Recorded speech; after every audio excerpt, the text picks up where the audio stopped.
जिसकी माँ तुम्हारी जैसी हो, उसका बेटा दिल नवाजी हो सकता है। वो तुम्हारा बेटा है, मुझे पूरा यकीन है कि वो तुम्हारी ही औलाद है।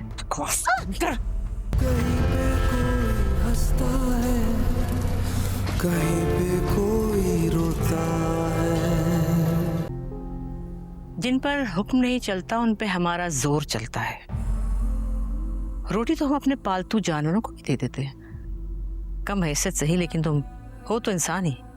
हराम की रोटी तो अपने घर के बाहर आवारा जानवरों को भी नहीं हम डालते, तो हराम की रोटी खुद कैसे निकल सकते हैं? बकवास करती है। जिन लोगों के पास अपने निवाले को हलाल करने की दलील नहीं होती ना, तो वो हाथ नहीं उठाएंगे तो क्या करेंगे? यही हीर की जुबान थी, यही लहजा था, जिसकी वजह से आज वो किसी काबिल नहीं रही। वो तो मिर्जा की हो गई। मिर्जा अगर जिंदा है ना तो मेरे बेटे की वजह से। उसने उसे नहीं मारा, छोड़ दिया।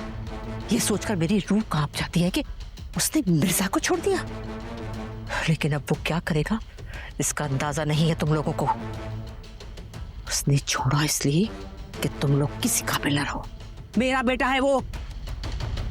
ये बात बार बार बताने की जरूरत नहीं है। जिसकी माँ तुम्हारी जैसी हो, उसका बेटा दिल नवाजी हो सकता है। वो तुम्हारा बेटा है, मुझे पूरा यकीन है कि वो तुम्हारी ही औलाद है। बकवास मत कर बकवास। कितने दिन यहाँ रखोगी? क्या हासिल होगा? कुछ भी नहीं, कुछ भी हासिल नहीं होगा। तुझे यहाँ रखने का कोई शौक नहीं है। तुझे छोड़ेंगे ऐसे कि तू किसी काबिल नहीं रहेगी। एक शादी तूने खुद तोड़ी थी ना, एक अब टूटेगी। अच्छा है ना मिर्जों को पता चले कि किसी की बहू बेटी को उठाने का क्या नतीजा होता है। कैसा लगता है? हम तो रईस है, हमसे तो सवाल करने की किसी की मजाल नहीं।